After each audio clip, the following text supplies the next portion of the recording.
তো যিবিলাক আমাৰ ৰাজহ আইনবিলাক আছে, আমাৰ যিটো ৰেভিনিউ লেণ্ড ৰেভিনিউ ৰেগুলেশ্যন এক্টবিলাক আছে, এইটো বহুতে বুজি পায় আৰু বহুতে বুজি নাপায়। কিন্তু বাস্তৱ কথাটো এইটোৱে কি আমি মাটি নহ'লে আমি জীয়াই থাকিব নোৱাৰোঁ। আজি বহুতে মাটি বাৰী বিক্ৰী কৰি টাউন চহৰলৈ গুচি গৈছে, কিন্তু সেই সকলোকো মাটিৰ প্ৰয়োজন আছে। তো সেইকাৰণে আজি যিখিনি আমাৰ ভূমি আছে, মাটি আছে, এই মাটিক লৈ পেলাই বিভিন্ন সংঘাত অকল মানে আমাৰ অঞ্চলতে নহয়, গোটেই বিশ্বত মেক্সিমাম কনফ্লিক্ট, মেক্সিমাম যিবিলাক যুদ্ধবিলাক হয়, এইবিলাক ভূখণ্ডক লৈ পেলাই হয়। তো ইয়াৰে সমাধানটো কিন্তু খুব ভালকৈ চিনচিয়াৰলি কৰিব লাগিব, আৰু সেই সমাধানটো সকলো কৰিবলৈ সাহস নকৰে। সেইকাৰণে যোৱা চৰকাৰবিলাকৰ সময়ত হয়তো তেখেতসকলৰ ৰাজনীতিভাৱে কিছুমান কথা এজেণ্ডা লৈছিলে যে আমি এইটো কৰিম, কিন্তু তেখেতসকলে কৰিব নোৱাৰিলে। এতিয়া দুটা কথা মই ক'ব বিচাৰিছোঁ। এটা হ'ল 99 শিক্ষকবিলাকৰ সমস্যা আছিলে, যিটো নেকি আগৰ চৰকাৰৰ মানুহবিলাকে সমাধান কৰিবলৈ সাহস কৰা নাছিলে। এইটো আমি সাহস কৰিছোঁ, আমি সমাধান কৰিছোঁ, আৰু অলপমান যিটো বাকী আছে সেইখিনিও আমি সমাধান কৰিবলৈ চেষ্টা কৰি আছোঁ। ভূমি সমস্যা বহুতে ৰাজনীতি কৰি থৈ গ'ল।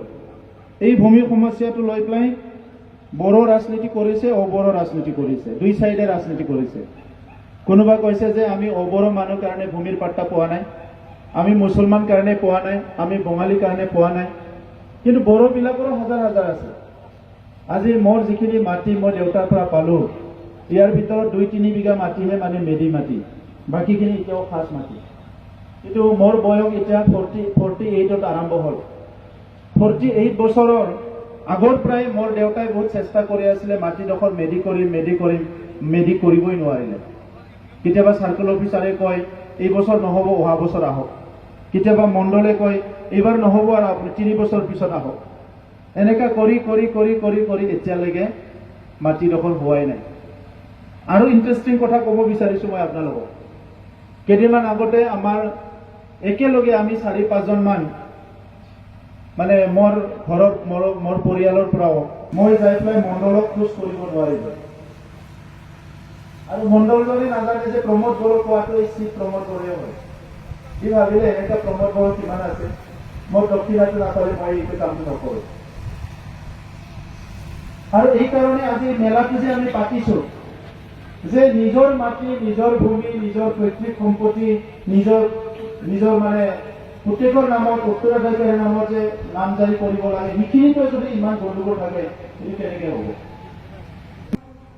জলবায়ু উষ্ণতাৰ কথা কৈ আছে, গ্ল'বেল ৱাৰ্মিঙৰ কথা, আৰু এইটো হয়ও। লাহে লাহে আপুনি দেখিবলৈ পাইছে, এতিয়া আমি মাৰ্চত মিটিং কৰিব নোৱাৰোঁ, ফেব্ৰুৱাৰীতে মিটিংবিলাক শেষ কৰিব লাগিব। আগতে বহাগ মাহলৈকে মানে বৰষুণ অহা নাছিলে, বহাগৰ পিছতহে বৰষুণ আহিছিলে। আহিলেও এজাক দুজাক আহিছিলে। আমি মানে আহু খেতি কৰিবলৈ, পথাৰত হাল মাৰিবলৈ বিৰাট ভয় লগা আছিলে।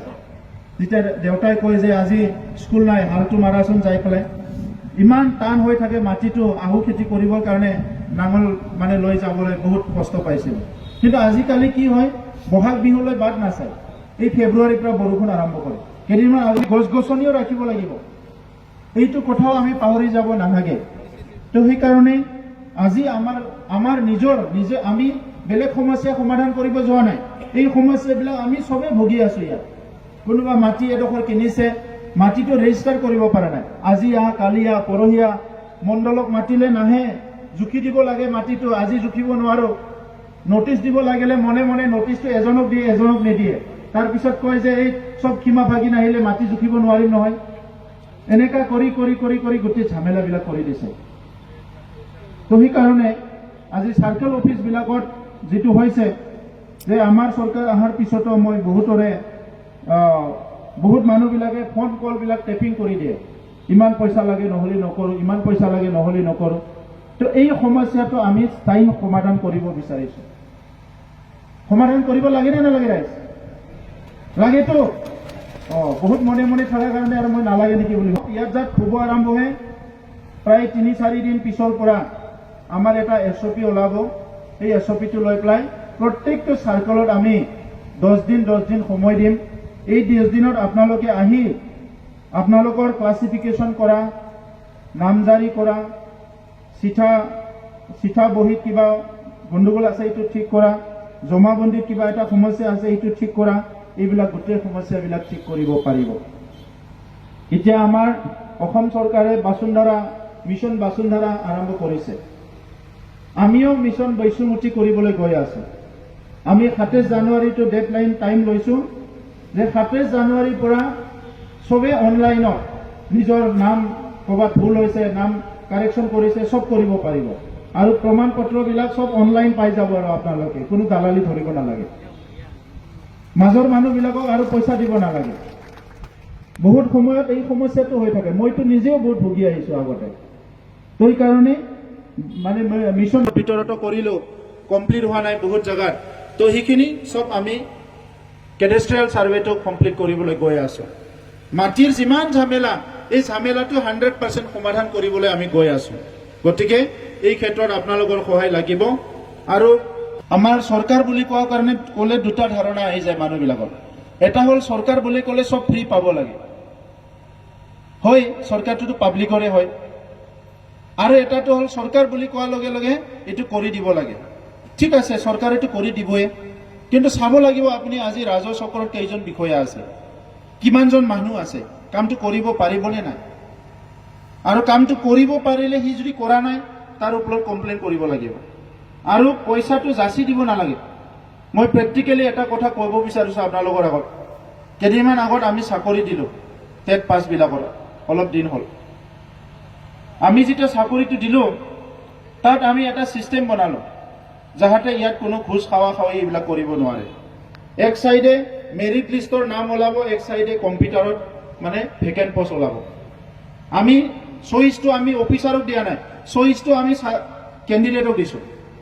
তুমি আহা, যোনে পিছে হাইষ্ট নাম্বাৰ পাইছে, তুমি কম্পিউটাৰত কোনটো স্কুল লাগে তুমি বাটনটো টিপা। সি নিজে বাছি পেলাই কৈছে যে মই বৰমা হায়াৰ ছেকেণ্ডাৰীত যাম, বাটনটো টিপি দিছে কম্পিউটাৰৰ, ইফালে এপইণ্টমেণ্ট ওলাই গৈছে। কোনো চিষ্টেম নাই, বুজিছেনে? এনেকা কৰি পেলাই আমি এপইণ্টমেণ্টবিলাক দিলো।